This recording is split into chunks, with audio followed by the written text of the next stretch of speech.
پاکستان سے کسی نے پوچھا ہے کیا خواتین پر تراویح پڑھنا لازم ہے؟ تراویح سنت مؤکدہ ہے. سنت مؤکدہ کہتے ہیں جو فرض کی طرح اور واجب کی طرح تو نہیں ہوتی، لیکن وہ عام سنتوں کی طرح بھی نہیں ہوتی کہ اس کو چھوڑنے والے کو ملامت ہی نہ کی جائے، تو اس کو سنت مؤکدہ کہتے ہیں. عام سنتوں سے زیادہ تاکید ہے اس کی، کیونکہ نبی صلی اللہ علیہ وسلم نے جہاں بھی صیام رمضان کا ذکر کیا، قیام رمضان کا بھی ساتھ میں ذکر کیا. دن کا روزہ رات کا قیام، دن کا روزہ رات کا قیام. تو یہ قیام کیسے ہوگا؟ نبی صلی اللہ علیہ وسلم نے 3 دن یہ قیام کر کے بتایا کہ ایسے ہوگا. اس میں کتنی رکعتیں پڑھی یہ معلوم نہیں.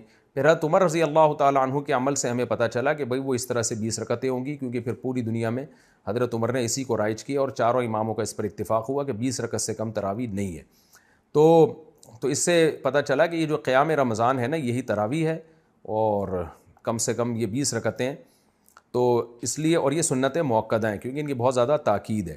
تو سنت مؤکدہ کا حکم یہ ہے کہ مرد ہو یا عورت دونوں کے لیے ایک ہی حکم ہے، الگ الگ نہیں ہے. ہاں، مرد بہتر ہے کہ جماعت سے پڑھیں، جماعت سے سنت مؤکدہ نہیں ہے، خوب سمجھ لیں. انفرادی طور پر بھی پڑھ سکتے ہیں مرد ہو یا عورت ہو، لیکن جماعت سے پڑھنا افضل ہے، کیونکہ حضرت عمر نے جماعت قائم کی تھی، اور اس لیے تاکہ قرآن ختم ہو لوگوں کا. جن کو قرآن پڑھنا آتا ہے وہ جماعت کرائیں، جن کو نہیں آتا وہ قاری کے پیچھے سنیں. تو اب خواتین پہ تو مسجد کی جماعت فرض نماز بھی لازم نہیں ہے، تو تراویح کہاں سے لازم ہوگی؟ تو اس لیے خواتین بہتر ہے گھر میں تراویح پڑھیں. مسجد جانا چاہیں تو ہماری رائے تو یہی ہے کہ اس زمانے میں ان کو مسجد جانے کی بھی اجازت ہے، حدیث میں اس کی ثبوت ملتا ہے. اور تراویح میں تو ہمیں ملتا ہے کہ اسلاف اپنے عورتوں کو بھی تراویح کی نماز میں لایا کرتے تھے. تو لیکن بہرحال سنت مؤکدہ یہ ہے کہ پڑھ لیں آپ. جماعت سے پڑھنا سنت مؤکدہ نہیں ہے، گھر میں پڑھنا زیادہ افضل ہے. تو آپ گھر میں تراویح پڑھیں، 20 رکعت پڑھیں. اور سنت مؤکدہ کا حکم یہ ہے کہ کبھی کبھار چھوٹ جائے تو انشاءاللہ گناہ نہیں، کوئی حرج نہیں ہو، اس میں کوئی گناہ نہیں ملے گا.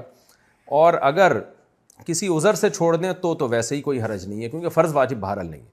تو بہت زیادہ تھکاوٹ ہو تو چھوڑی جا سکتی ہے، اور کبھی تھکاوٹ نہ بھی ہو تو کبھی ویسے ہی بھی چھوڑی جا سکتی ہے، لیکن کنٹینیو چھوڑنے کی عادت نہ بنائے.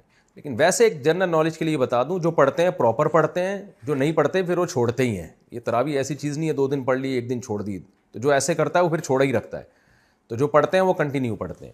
تو نبی صلی اللہ علیہ وسلم نے جب بہت زیادہ تراویح کی فضیلت بیان کی ہے، قیام رمضان کی فضیلت بیان کی ہے، جس کو بعد میں اسلاف نے نام تراویح کا دیا، تو آپ کو چاہیے کہ اس سے قطر ادر کہ یہ سنت مؤکدہ ہے یا غیر مؤکدہ، آپ یہ فضیلت حاصل کریں. کیونکہ شاعر نے کہا ہے تمتع من شمیم عرار نجد فما بعد العشیۃ من عراری، کہ ایک خوشبو ہوتی ہے جیسے رات کی رانی کی خوشبو، یہ رات کے بعد ختم ہو جائے گی.